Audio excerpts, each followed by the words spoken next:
Ago Midasi, West African Fante, here on Sunday, just saying your attention, please, and thank you. So happy you all are here to join us on this Sunday. If you celebrate the holiday, if you call it Father's Day, you should know by now with us, like we don't commemorate or respect any of these capitalist holidays, but it is important that we acknowledge the people in our lives who have positively influenced our lives. So it makes perfect sense with that understanding that people will want to recognize days like Mother's Day, Father's Day, and particularly if, there's a lot of sentiment around Father's Day about how it doesn't get the same level of respect as Mother's Day, and it shouldn't get the same level of respect, just based on the material conditions in my view. But at the same time, I think that, we can't get caught up in, we didn't create these holidays. We don't create anything in this society that's institutionalized. All of these things are created for us to serve a specific purpose. And so since we know that, we don't have to get caught up in that. We can just say, if you want to use the day to recognize whoever it is in your life who had a positive influence in your life, no matter what their gender, no matter what their biological or non-biological connection to you, then, you should definitely do that. So we tell you to go ahead and do that. Enjoy your day, whatever that looks like for you. And we hope that you are maintaining your highest level of mental, physical, and spiritual health today. And we're glad you decided to join us for this critical topic, myths and truths about nationalism and patriarchy. And this is kind of a 2-week focus we're going to have.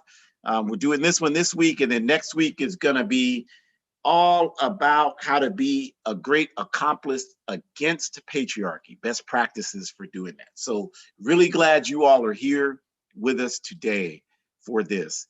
And we start, as we always do, by acknowledging the indigenous people of the Western Hemisphere. And just so there is absolutely no confusion, when we say that, we are talking about the actual indigenous people, the American Indian people. The people who have been here for thousands of years and whose land was stolen 529 years ago when a thug pirate named Cristobal Colon, who you call Christopher Columbus, came here and symbolized the beginning of colonialism in the Western Hemisphere, when they attacked the Arawak people in the Caribbean and started this 500 and almost 30-year reign of terror.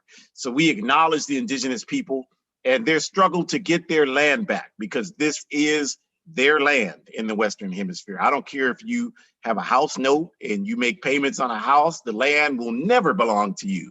It'll always be land that you're making a house payment on that was stolen from the indigenous people of the Western Hemisphere. And so we acknowledge that, and we challenge Africans who have done zero study about our African history and consequently have put themselves in a position where the only narrative about who we are as a people is being provided to them by the people who have systemically oppressed us for centuries. And because of that, a lot of us don't believe that Africa represents anything positive in our lives. So we begin to make up things to try to fill that imaginary hole. And one of the things that is being made up is that, well, we've always been indigenous to this hemisphere too. And everybody I talked to some people yesterday who were trying to tell me that, and I always ask them the same thing. Tell me what books you've read, what work you've done around Africa and African history. And there's always an oblivion, there's always nothing. And 99.9% of those folks don't even have passports. So they're not even thinking about trying to travel to Africa. And if they do, they've traveled to Europe or they've gone somewhere in the U.S. mercenary military. None of that counts, you all. So you are not, if that's you, you're not in a position to talk about whether we are Africans or not. You're not qualified to have that conversation. And so you should stop doing that. We have to normalize making ignorance unacceptable. That's what we have to do. So we're coming to tell you right now that we are African people. And as a result, we respect our indigenous cousins and their fight for justice. And we also certainly respect our African ancestors, who are the very embodiment of the reason why we are here today, living and breathing, is because of their struggle and their sacrifice. And at the same time of talking about normalizing, eliminating ignorance, we stand up in opposition to these folks who, well, I'm not my ancestors. Well, then who the hell are you? Because our ancestors are the ones who fought the fight that most of us today are too cowardly to fight. So it really says a lot when people say, I'm not my ancestors. I hear that and I know, okay, you're probably not the person that I even want to deal with. And especially now, like you just got through commemorating Juneteenth. And there is only one reason why slavery was ended, not only in the United States of America, but in every country in the Caribbean, every country in Central and South America, because Africans were kidnapped and taken all over the Western Hemisphere. And there's only one reason why slavery as an institution was eradicated. And if you know the history, you know this country is one of the last countries to eradicate slavery. Most of them did it in the early part of the 1800s. Not saying that that's any better of them, just a historical fact. But that reason is because of the massive resistance our people waged against the chattel slave system. Whether it was the Sam Sharp rebellion in Jamaica, whether it was the Carlotta-led rebellion in Cuba, whether it was the Maroon colonies, the Qualimbo people in Brazil and South America, whether it was slave revolts here, whether it was the constant escape of our people to Mexico or to Canada, or the fact that even some of our communities in Canada, like Nova Scotia, were originated based on Africans fleeing slavery in this country, whatever, all of those things, that is the reason why the slave system became untenable. And that is the cause as to why the Emancipation Proclamation was signed. It had nothing to do with Abe Lincoln. Abe Lincoln was just as racist as George Washington, just as racist as, just as much of a tool for white supremacy as George Washington, as George Bush, as Donald Trump, as Barack Obama. All of them were tools for white supremacy. So that had nothing to do with the Emancipation Proclamation. It had everything to do with what your people did to fight for your freedom and liberation. But if you don't study your history, you'll believe their narrative that, oh, look at what we did for you people. We don't even want you to talk about it in schools, but we did so much for you. Now, what kind of, does that even come close to sounding like it makes any kind of sense to you? So we honor our ancestors here. We respect our ancestors and we live on their shoulders, and we want to continue to represent the proud legacy that they have given us, our African ancestors, the proud legacy that they have given us. So we thank you for joining us here today. Myths and Truths about Nationalism and Patriarchy. And we will begin with the brief introductions we do every week. My name is Ahjamu Umi, longtime organizer, All African People's Revolutionary Party, all over the world. And joining me today is my outstanding daughter, Shukura. I'm just so proud. The best Father's Day present ever is having a daughter like Shukura. And that is without question how I feel every day, 365 days a year.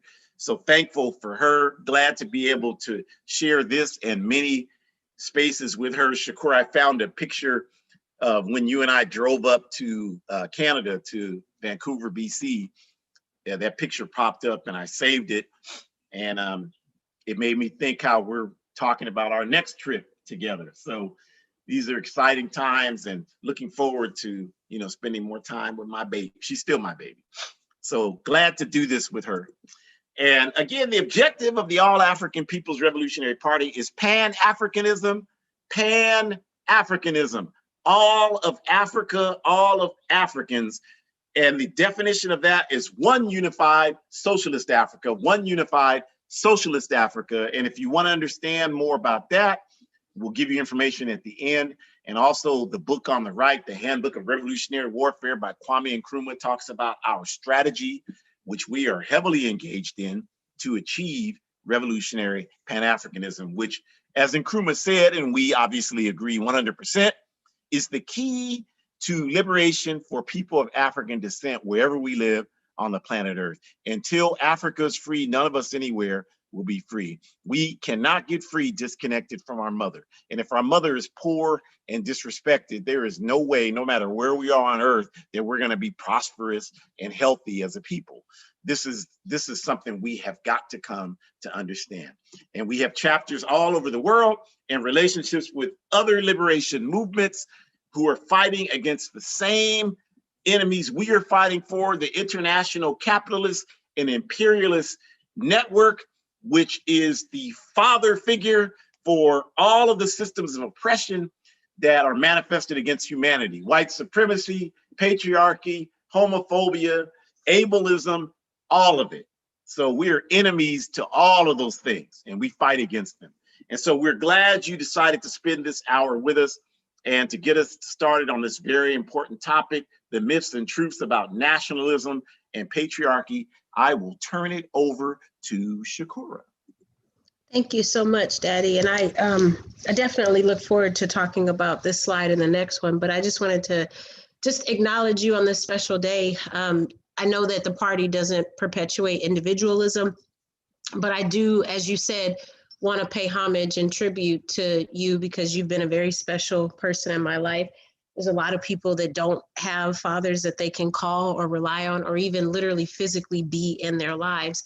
And so when you and Mommy decided 34 years ago that you wanted to have me, you know, I just thank you for making that choice to be committed to that decision, committed to that principle, and committed to your understanding that you both wanted to bring a child into this world and you wanted to raise me the way you did. And I remember growing up and feeling very selfish and not understanding why you were going to so many speaking engagements or why you had to go to the Palestinians rally and why you had to go to the Irish Republic of Socialists organization meeting, or why you had to go to this thing for the APRP, or why you went to that thing. But I understand now, probably like some of Malcolm's kids and maybe like Martin's kids and maybe even like Kwame Ture's children, that you automatically decided half a century ago that you wanted to dedicate your life to ending oppression for all people.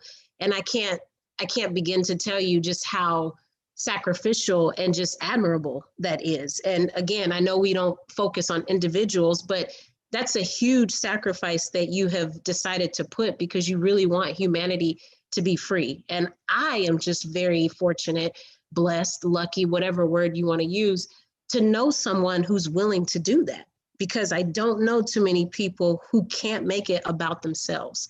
And so I just thank you for putting your life on the line for all these years, for all of us, even some of these young children who haven't even been born yet.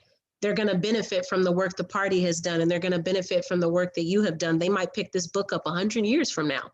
It might be on a library shelf one day. We never know. And so I just really thank you for just continuing to think about other people, because we all deserve to be free and none of us deserve to be oppressed. With that, I'm going to go ahead and start the slides. And I just want to let you all know that I'm really excited to talk to you about this topic as well as the next one, because unbeknownst to me, I think my dad mentioned a couple of seminars ago, maybe about 3 or 4 weeks ago, that patriarchy has actually been around a lot longer than other systems of oppression. So I would argue imperialism and patriarchy probably go hand in hand. And Daddy, you can correct me if I'm wrong, but I didn't realize that patriarchy was around before sexism, and I didn't realize it was around before racism and all these other issues that we have as a people. So I'm very passionate to talk about this, not only because I'm noticing that this is stemming up in others organizing spaces. So other organizations are talking about this piece about gender inclusive language and how do we go about addressing toxic masculinity? How do we go about addressing that toxic masculinity affects non-male identifying people just as much as it affects male identifying people? And so the same argument would be true with patriarchy. We know that women identifying people can promote and perpetuate patriarchy just as much as non-women identifying people can. So I'm very humbled, but also passionate and excited to talk about this, because even if we get Africa back today, Africans, okay, we still are not going to be free if we still continue to oppress one another, okay? And so I just really need us to understand that we all have a responsibility, women identifying, non-binary, and men identifying, we all have a responsibility to end this, because as I said, this is one of the oldest systems of oppression. And, you know, like, I would challenge you to think about, what has it gotten us in terms of where we are today? And we're going to talk a little bit about that in this slide right now. The correct definition of nationalism as a concept is movement for colonized people who are fighting to liberate their stolen land. When millions of people commemorated Palestine Resistance Day recently, that was a day based on the correct desire of Palestinian people to liberate Palestine from the clutches of the settler colonial Zionists. That's why that day was centered around Palestinian flags and Palestinian people expressing their commitment to fight against settler colonialism and the oppression Zionism represents. For people who study and participate in revolutionary struggle, this is correct and logical approach. That's why that day wasn't about socialism as the solution. It wasn't about anarchism as the solution. It wasn't about maintaining capitalism as the solution. That day was all about the Palestinian people expressing their just desire to see their land liberated, because they understand that the theft of their land is the key to their ability to exert their will and develop their human interests. Despite the white left, socialists and anarchists spending decades attempting to define nationalism solely within the context of their narrow European history of reactionary nationalism. For the Palestinian people, nationalism, or a movement around nationhood, is the correct stage of their struggle, just as African nationalism or Pan-Africanism is the correct stage for the struggle for African liberation, and the same is true for the indigenous people of the Western Hemisphere. The question of economics, i.e. socialism, etc., comes later. You cannot talk about how you are going to grow food on your land if your land no longer belongs to you. The first step has to be getting your land back. And that step, properly defined, is nationalism. Next slide, please.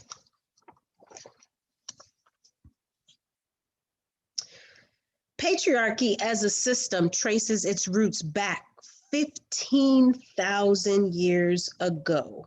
15,000, in case you didn't hear me, to the time when communalism began to transition to slavery as being the primary form of economic practices by humanity. Sekou Touré writes in his classic text titled The History of Class Struggle that once men realized that they could generally impose their physical will on the societies around them, they began to physically dominate women, women identifying persons, and probably non-binary back then, and force them to serve their interests. This was the beginning of stages of class divisions, or people systematically oppressing other people based on organized power, which came into dominance. As slavery transitioned to feudalism or kingdoms approximately 10,000 years ago, this system of exploiting women became institutionalized in every aspect of society, such as education systems, faith institutions, work, social life, etc. The myth that women and women identifying evolved from the breastbone of men became the template for defining the relationship of women as being lesser than men, thus justifying and normalizing patriarchal oppression. And despite efforts by reactionaries to attempt to claim that matriarchy and patriarchy are equivalent, there is absolutely no evidence that matriarchal societies practice systematic oppression against men on any level, whereas the evidence about patriarchy and its oppression of women and women identifying is overwhelming. As I turn it back over to my dad, I just want to make sure that you continue to be critical, my comrades and family. continue to think about, what has patriarchy brought you? If you are a man identifying person, how is your life any better? Are you able to practice what you preach? Are you able to have respectful and healthy relationships with people that you interact with? Or do you slightly feel insecure because you're not sure if this person is a threat to you, because society has pumped up in your mind that you need to be tough and that you are the almost powerful, when in actuality, as we've said before and we've said again, we cannot build a mass movement or even a mass struggle and get our land back if we only have men identifying people fighting for that. We're not going to be able to get our land back if we only have women identifying people fighting. We're not going to be able to get our land back if we only have non-binary people fighting. It is going to take all of us, every single person. We cannot leave any passenger behind, as Harriet Tubman said, because we need every single one of us to get Africa back. And even when we get it back, we're still going to have to do a lot of work of unlearning all this nonsense that we've been taught over all these different years. And the fact that we are teaching it to our children is a product of that.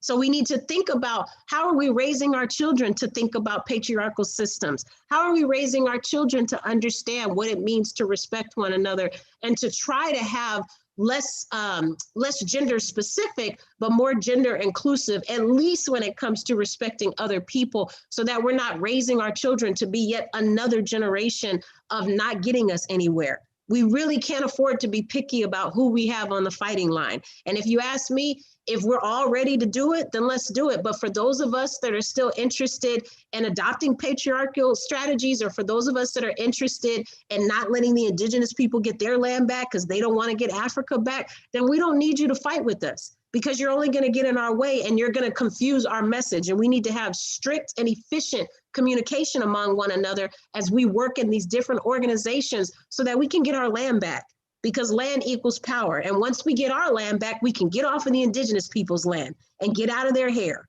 Thank you. Ashe, thank you. Thank you, Shukura. Very well said. Appreciate all of it. And I just want to say quickly that I really appreciate your words. You know, obviously, you all, Shukura and I, talk daily. And so we definitely articulate and demonstrate through actions our feelings for each other. We're not perfect. We're far from perfect, but we are consistent. And so I just appreciate, you know, you saying that publicly. It feels good. You know, this work is it's not easy work, and you constantly have people tearing you down, and some of them don't even mean to do that. They just, it's a struggle for them because of how unhappy they are with where they are in their lives.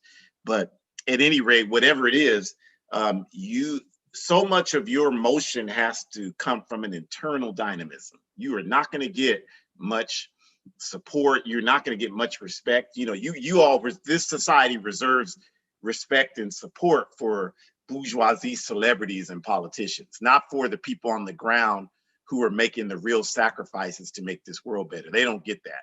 So it's nice to, you know, what is the point of a family other than to provide support? That's what a family is. That's why biology really has very little to do with it. It's about who is in your life that's uplifting you and encouraging you to reach your full potential, and who are you doing that for? So I just really, you know, your words just really reinforce that that's what we really struggle to do that every single day, and we'll continue to. So I am so thankful and appreciative.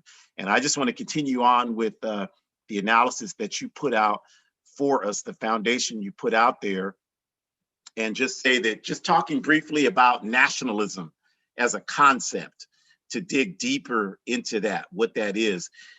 It's important for us to start at the basis that nationalism, one of the myths about nationalism is that it only has one definition. And that definition comes through Europe, and it's a definition of ethno-chauvinism. And what I mean by that is the concept that nationalism only means one thing, that you, because of the nation that represents you, you feel that you're better than people that don't come from your nation and your experience. That's the definition of ethno-chauvinism. And that definition, the reason why we say it comes from Europe is because that definition is so prevalent in European history. Like, look at Europe today. Europe is basically made up of countries that have split into several smaller countries. And, and then you have the history of Germany in World War I and World War II. And, that's like always the poster, the dictionary version of ethno-chauvinism, where, Germany, the reason why they were able to initiate two world wars, both world wars, is because they have historically had the highest number of educated and entitled people of any country on earth. And so these people have an expectation that, the world and everything in it is supposed to exist in a way to serve their interests. And so when that has not happened, they have quickly moved to wanting to sabotage and terrorize the entire planet to get what they feel they deserve. So yeah, in that sense, in their example, yes, certainly Germany and all of Europe are great examples of ethno-chauvinism. But as Shukura said, that's Europe's history. That's not our history. And our history is not Europe's history, although most of us don't know that, because the only history we have is European history, because that's what was given to us. But that's not our history. Our history is African history. And so we're here to clarify the difference there, that nationalism for colonized people is really our only true method to reclaim our dignity. It's the only way that we can do it. Because if you think about it, in the instances in your personal life, like if you had a bully that was bullying you, that's just attacking you, there could be some other people that could come into the situation and threaten this person, or even physically stop them from harassing you and bullying you. But the moment that other person is no longer on the scene, what happens? That person goes back to bullying and harassing you. Why? Because they haven't gained any respect for you by this other person intervening. They respect what that other person could do to them, but their position on you is unchanged, that they don't need to honor your existence as a human being, and they can trample on and destabilize you as much as they want. And there's only one thing that changes that. And that one thing is when you get to the point of being so sick of this treatment that you decide, no matter what the consequences, you're going to stand up and defend yourself against this situation. And those of you who have done that, because I certainly did when I was young, what you found 99.9% of the time is that when you do that, that is what backs the person off of you. Because a bully, one thing a bully doesn't want to do is have to deal with consequences. They don't want to have to deal with somebody fighting back. They're not prepared. Their whole program is not designed to facilitate that.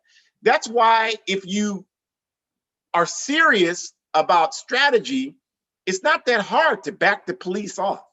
There are just several components that you have to organize around, and you can back the police off of any situation. And the reason why we know this is because we know the police are bullies. The institution of policing is a bullying institution. And like any bullying institution, it is not designed for anything other than that, bullying. So if you strategize in a way so that you get the police on the defensive, they don't have any tactics or training to deal with that. They don't know how to do. I've seen situations where police have just up and started running away because they didn't know what else to do. Because all their equipment, all their training is about them being in control, them dictating the conditions of the incident. And if that's not the reality, then they're lost. So this is a universal principle for bullying, you all. So obviously, if that's the way that's the only way that you can get this bully off of you, what does that do to you? If you've had that experience where you've been bullied by someone and you've stood up for yourself and they backed down, how did you feel? No question that you felt pride, you felt strong. That's your dignity. That's what we're talking about. That's how you claim that. And I would argue that a lot of the depression people experience is really not just related. It's not so much related to how people mistreat you, because we live in a backward capitalist society. So As policy, people are going to mistreat you. As policy, that's going to happen. And we all are smart enough to understand that as policy, that's going to happen. So when that happens, that's not the reason why you get depressed. The reason why I would argue you get depressed is because this happens time and time again. At your job, you're disrespected. Maybe some people, you know, your neighbor, whoever disrespects you, and it just gets you down. Well, the reason why that happens is because in your psychology knows that as a human being, you should have value and you should be respected, because that's a universal principle of life. And the depression comes in because these things keep happening to you and you have no mechanism to stop it from happening. That's why you're depressed. So the reason why you feel better when you stand up is because now you found that mechanism and you can feel like that's an accomplishment for you. And that's why you feel better. That's what dignity is. That's what it's about. So when you stand up against your oppression, you're reclaiming your dignity. And for colonized people, that's what that means. When Shukura gives the example of the Palestinian, if you were out there with them, I was helping them block streets. So I was out there in San Francisco with them a few weeks ago. And the fervor, the energy of the youth chanting, we don't want, I can't even remember the name of the chant right now, but the point they're making is that they want all their land back. They don't want no two-state solution that the imperialists keep producing, and the pride that they articulated that. And I related to that because I have pride in Africa being free, and African Liberation Day, I have that same pride. So I understand that. A lot of us don't understand because we don't really have pride in anything. But for those of us who have a clear vision of what we want and what we want to see happen, we can relate to that. And so that's what that's about. That's dignity. That's the pride I feel about anything related to African liberation, is dignity. And the freedom and liberation of my mother, Africa, my dignity is restored. That's the only thing that's going to restore our dignity. You can't have dignity and your mother's disrespected. How are you going to be respected and your whole family and history is disrespected? That's not possible. That's not possible. The best you can do in that scenario is tell yourself that you have dignity. But you can look at how we behave and see that's not true. Because even the people who are disconnected from Africa, don't want to have anything to do with Africa, you can see the things that happen with people, and you can tell like we're not doing things that really reflect our sense that we're a positive people just as we are. You know, I, like everybody else, love Michael Jackson and Sammy Sosa, but when these people do the things that they've done to, change their appearance, that's a clear reflection of our lack of dignity. Not saying they're not good people. I love all of them, but I'm saying that that's why dignity is so important. And then again, as Secretary said, in Africa on the Move, you should really check out this reading if you can get a hold of it. He talks about the difference in history, which Shukura touched on, and we've talked about in previous seminars, and the differences between Africa and Europe, and how Africa, while Europe was forced into becoming a nation when the Bolshevik uprising took place in October 1917, the Soviet Union basically nationalized all the territories in Eastern Europe, Ukraine, Uzbekistan, Uzbekistan, all of those territories, Georgia. So in Europe's history, places were forced to become a nation. Like people didn't have a vote in that. That's Europe. But in our history, if you look at Africa, you see that because of colonialism, the states in Africa were created by our enemies.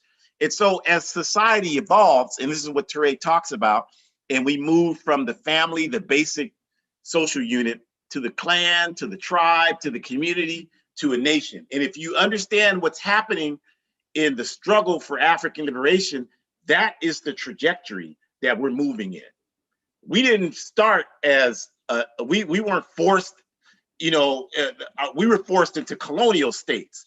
And so those states, Nigeria, Ghana, Ethiopia, Kenya, Tanzania, those states don't represent our interests.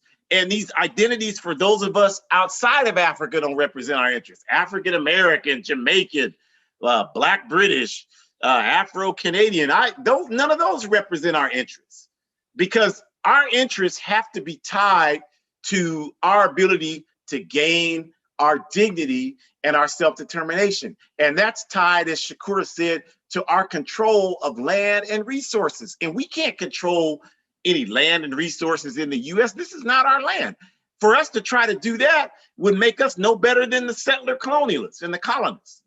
And we don't want to do that. And we would argue the only people who are arguing for that are people that don't know Africa, because we have a wonderful land base to be connected to. And it clearly has the resources to meet all of our needs, because the entire capitalist system has been built and maintained off of those resources. But we don't know any of that. So we think that we're able to communicate through the internet because of Apple and Samsung and AT&T. We don't know that none of this works without Africa. So when you know that, that's where the dignity comes from. And so we're fighting to become a nation, to subvert the efforts of colonialism, as Secretary talked about, and become a nation. That's what nationalism means to us.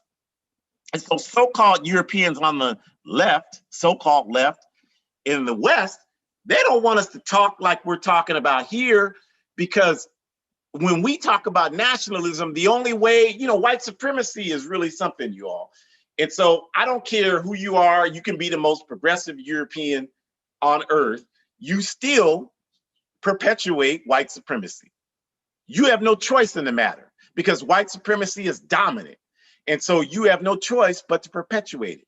And if you don't believe that, just think about how little you know about the African liberation struggle, how little you know. Just think about the fact it never occurred to you to study African revolutionary ideological thought. You don't even know who Kwame Nkrumah is. You don't know who Secretary is. You don't know who Amilcar Cabral is, or Walter Rodney, or Frantz Fanon, or any of these people that articulate African revolutionary theoretical thought. And our people don't know either, because white supremacy is a system. It's not based on race, it's an institutional system. That's why you don't know that, you all, because we function based on white supremacy. So because of that, European people don't want us to talk about nationalism, because that doesn't have anything to do with them. And the way you're trained is everything is centered around you as Europeans. So you don't want to hear any talk about something that's not centering you, because you feel lost. That's why when we talk about the Americas belonging to indigenous people, Europeans, well, what about us? What the hell about you? Go back to Europe, or help the indigenous people fight for their land back, and maybe they won't have a problem with you being here once they're victorious. That's the only discussion we want to have with you about it. And just in case you don't think, well, he's just against white people, then the same principle applies to patriarchy. The same exact principle. Men don't want to talk about patriarchy because it's not centering men. It's the same issue, you all. So we have to understand that so we don't fall victim to that trap. And as we're talking about the myths and truths about patriarchy, it's important for us to understand that, as Shukura said, women and women identifying people perpetuate patriarchy. Like, this is such a sad and stupid analysis that's dominant today. Well, this person can't be racist, they're Black. Well, this person can't be sexist, they're a woman. Anytime somebody talks like that, what that should tell you is that you're listening to someone who has absolutely no idea what they're talking about. These are systems of oppression. It doesn't matter who you are, you're operating based on the values. So we've got to understand that. Yeah, Barack Obama is an African. From a biological standpoint, yes, that's true. But from a political standpoint, which is the only standpoint that matters, he is a representative of white supremacy. And anyone who sits in that position is a representative of capitalism, white supremacy, patriarchy. That's just the qualifications to sit in that office. Kamala Harris, same thing. They represent the interests of the bourgeoisie. So women perpetuate patriarchy, you all. And this is, I talk to men all the time, and men say things like, well, I grew up with a single mother and my aunt, so there was no patriarchy in my life. Oh, yes, there was. And I bet you if we break down how you were raised, I can easily identify where the patriarchy existed. Because just because, my mother was extremely patriarchal. She tell me all the time, you can't trust women. Don't get no black woman from Louisiana, son. They're evil. They'll put a hex on me. That's what my mother used to tell me all the time. She used to tell me that. My family they perpetuated white supremacy. We grew up in a dilapidated building. It was falling apart. And so the tiles in the kitchen would fall apart. And because they were black and white, the black tiles, are heavier, so they would fall apart more. And my mother would sit there. I'm a little child. She would tell me, son, look at it's just like real life. The black ones never want to act right. That's an African perpetuating white supremacy. That's an African woman perpetuating patriarchy. That's how it works. So we've got to understand the systemic nature of that. It's a myth to try to evaluate patriarchy based on individuals. That's the problem now. Everything people are trying to evaluate is based on an individualistic analysis. That's why you're confused. You'll never understand anything that way. We're oppressed collectively. So the only way we can understand that oppression is to evaluate, study, and approach and practice liberation collectively. You never get liberation individually. There's no such thing. The only people that believe that are people that are insane, so they're disconnected from the world, so they think they're free.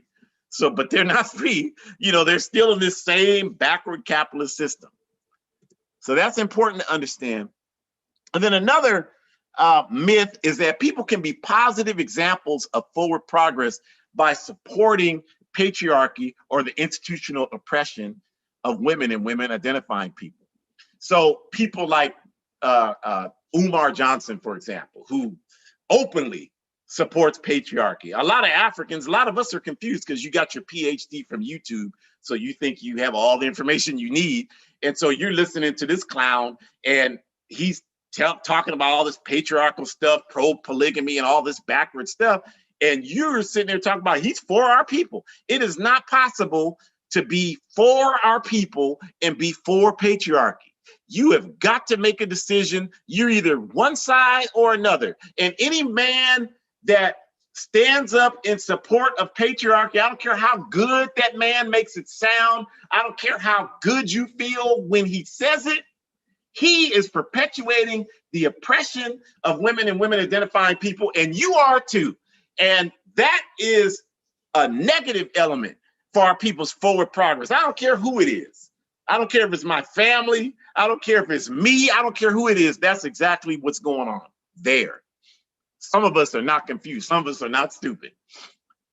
And another myth is that cis men, or so-called heterosexual men, who are anti-patriarchy, who do not want patriarchy, are only feel that way because we're gay or we're trans. I had someone the other day, because I had a poster. I was on another APRP program, our New Mexico comrades, and I did a poster a few years ago, and it said, I stand for trans liberation, transgender liberation. And I had somebody that doesn't know me, and this person, I'm sure doesn't know much of anything about anything. They probably don't even know how they got on the earth. But they reached out to me and they said, you're using the F word to label me and saying like, get that F stuff out of here, and then calling me the name. And, I have to develop as a human being. I admit that I have tons of flaws, but I'm thinking about that and I'm like, okay, should I even respond? And I decided, no, I don't need to respond to that. Okay. So that was good for me. I've come a long way, because there was a time in life where somebody who talked to me that way, I'm trying to find their address. So I can, not because they called me the F and there's something wrong with, being that, but just the tenor of disrespecting the message and being so stupid about doing it. And that's just disrespectful to me. And I don't tolerate disrespect in my life. I don't disrespect anybody. And so if you disrespect me, you got a bad day coming.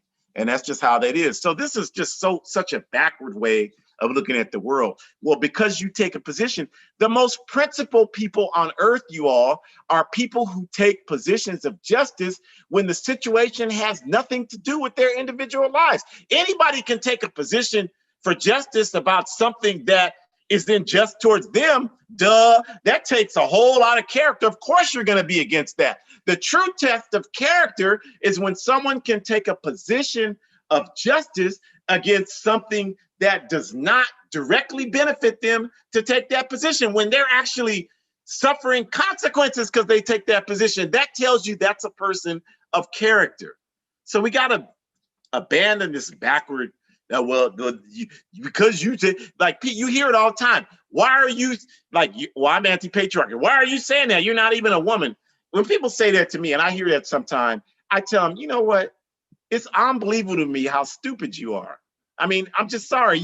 That is so stupid. There is no other word to describe it, to say something like that. And you need to do a lot of work. Go do that work and then come back and talk to me. I got better things to do, like trimming my toenails or something, rather than talk to you. You're not even worth my time. And I'm just being honest, you all, because I don't have time to play. I don't know how much longer I have on this earth. Whatever time I have, I want to make a contribution towards justice. So one thing that is don't waste my time. You know, if you don't even have enough respect for yourself to investigate what's going to come out of your mouth, then don't expect me to be patient. I'm going to tell you to you don't know what you're talking about. And we need to normalize that. We need to normalize that. That's the problem. Now, 1 + 1, your truth is your truth.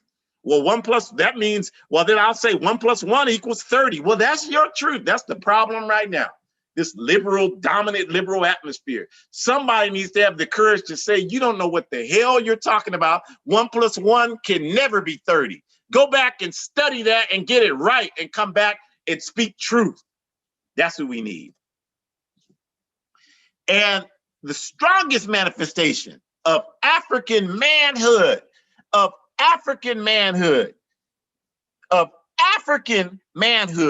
is being strongly anti-patriarchal.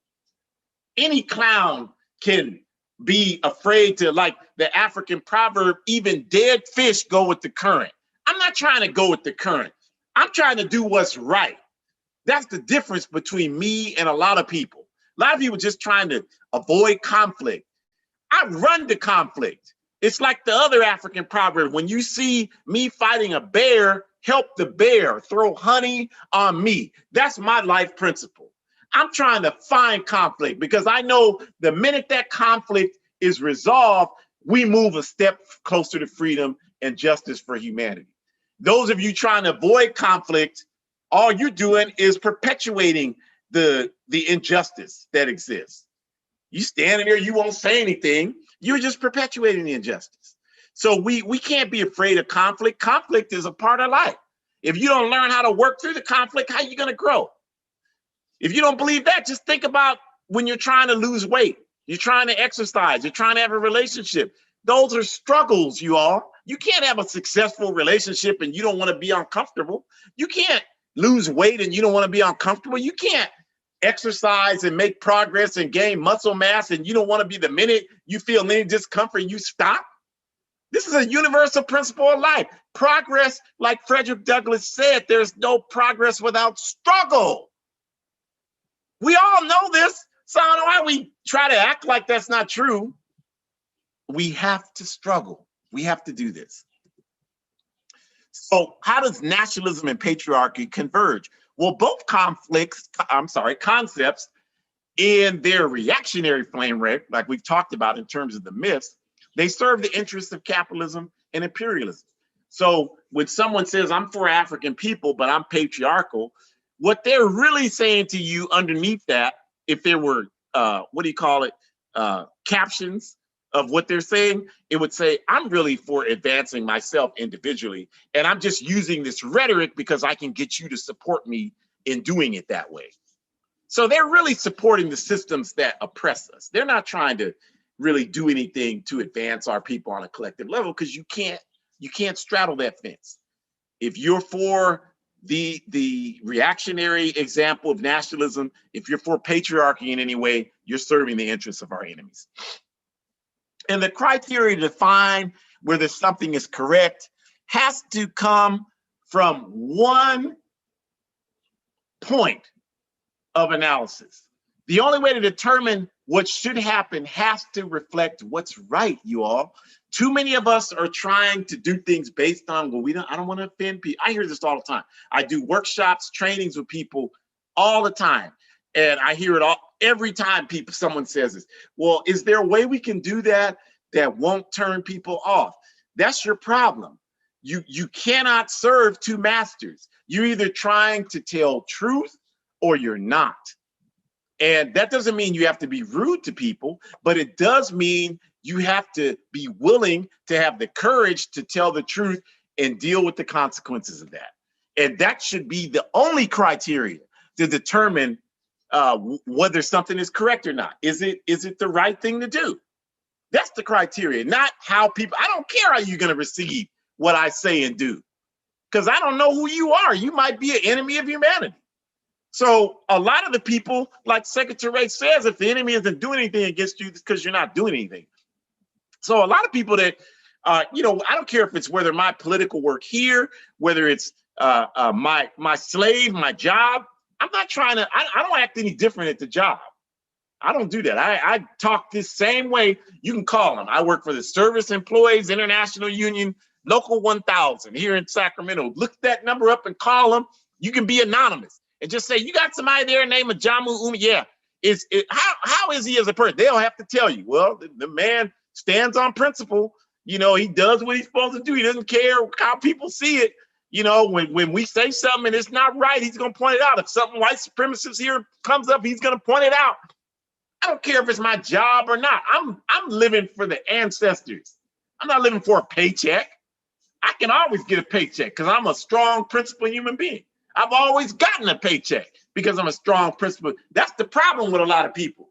You're trying to frame and mold yourself to be something for the master, and that's why you struggle and have all the problems that you have.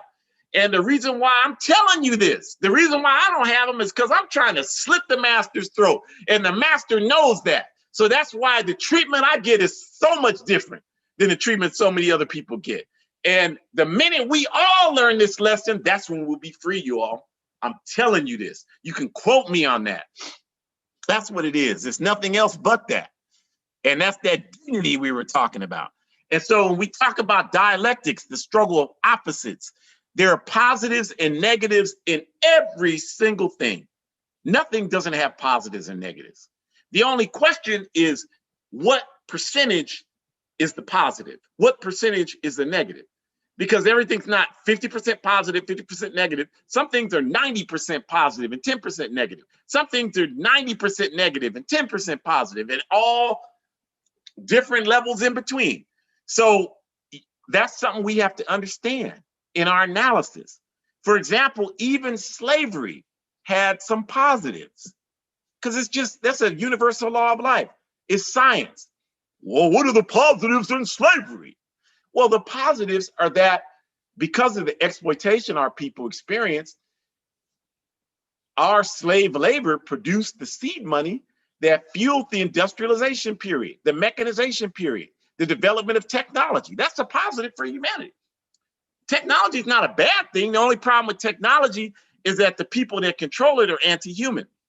But once the masses of people gain control of technology and we use it the way it should be used to solve the problems people face on the planet, technology can be extremely useful. So that's a positive thing. Everything has positives and negatives. Some things, the positive is so minute, it's negligible. Some things, the negative is so minute, it's negligible. But everything has positives and negatives, and we have to understand that. So if we understand that, nationalism can never be only bad. You should know that. Well, it's only bad. Like anybody that says they're for Pan-Africanism, they don't like white people. And you believe, Africans parrot that. Well, I don't want to be a part of nothing that's anti-anybody. Oh, okay. Well, the only thing you're going to be a part of is whatever's anti-you, because that's what you're saying. That you want to perpetuate this system and it's anti-you. That's okay with you because you don't understand how you're being played by this system. So we got to tell the truth about that. That's all we're not trying to insult anybody unless you're the police or working for them. I hope you're so offended you have a heart attack. But if you're an honest, sincere person, then we're not trying to offend you. We're just trying to wake people up. We got to wake up. It's time to get busy and get to work and stop going along on autopilot with all this nonsense. Some of us ain't trying to do that. We're trying to get free. And we know it's not going to happen until we're uncomfortable, you all. We can't be comfortable fighting against this master. They're doing everything they can to keep us uncomfortable in a way that benefits them. And so we got to be willing to be uncomfortable in a way that benefits us. That's all we're talking to you about. Nothing else. That's all we're trying to say. And so we say when nationalism has positives and negatives, and you have to understand the differences. And patriarchy does too, but patriarchy is overwhelmingly negative. So much so that whatever positives exist, we don't even talk about that because it's not even worth it. It doesn't even balance out. It's a bad system. White supremacy, you know, I'm sure somewhere there's a fraction of a positive. I can tell you what it is. The positive of white supremacy is it has taught African people and indigenous people, but I can speak certainly for our people, it has taught us how to deal with Europeans. We know how to deal, those of us who have lived in these settler colonial societies and paid attention and are field slaves. I'm not talking about you house slaves. I'm talking about the field slaves. We know how to deal with the Europeans, and the Europeans know that. That's a positive thing about white supremacy. It has brutalized us, and we have persevered through it, and as a result, we know how to deal with these people. That's why, like, people like me, I don't have any problem. I don't have, like, all these videos you see of Europeans attacking people. I pray for somebody to come to me like that, and it never happens. And I'm out here, I got all the clothes and everything, saying everything contrary to everything these people believe, and they look at me and they don't do or say anything. And the reason why is because they know people read energy. You got to do that to survive. And they know, well, if I do that, they probably did it to the person before they came to me, but they know if I do that to this person, it's going to be some consequences. Again, we already said bullies don't want consequences. They never want consequences. So white supremacy, the positive is that it's trained us, and I'm sure that's the positive in patriarchy. It's trained women and women identifying people who are courageous. I'm not talking about you house slaves, but who are courageous, how to deal with men. It's taught them how to do that, and that's a positive. That's definitely a positive. So we say that again, if you like some of this that you're hearing, if you don't like it, then we welcome you to do something better. We're just trying to reach the people. You know, whatever you think you can do a better job of it, then hey, we will support you. We'll join, we'll stop this and join your program. But we hope that if you do like it, you understand we have got to be an organized. None of this that we're talking about happens without us being organized. We will never get free when the majority of us, as is the reality today, are not in organizations struggling for humanity. That's impossible for that to happen. The only way that happens is through the masses of people make history, is through the masses being involved. And you got to commit to it, y'all. You can't just say, okay, there's these problems, I don't know what to do, so I'm just gonna pull back. Well, then you ain't serious. And you're part of the problem. It's your responsibility to figure out how to work through the problems. If you can't do it, it's your responsibility to get people who can help you do that. But you have no justification to walk away from it. And if you just can't work with the people you're working with, it's still your responsibility to find some people that you can work with. And you got to get political education involved in your process. And so we invite you to join the All African People's Revolutionary Party, the AAPRP, the middle left there, aaprp-intl.org. Go there and get information about how you can do that.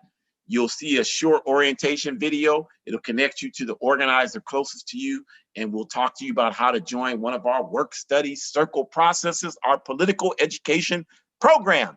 And then underneath that, we have how you can reach Shukura and I, you know, the person who, you know, attacked me and called me the F word. They listened, so they knew how to get to a better world without me. So if you want to do that, that's the place to do that. And there's articles there. All of these videos are housed there if you want to go back and watch it or share it with people. That's where you go to do that.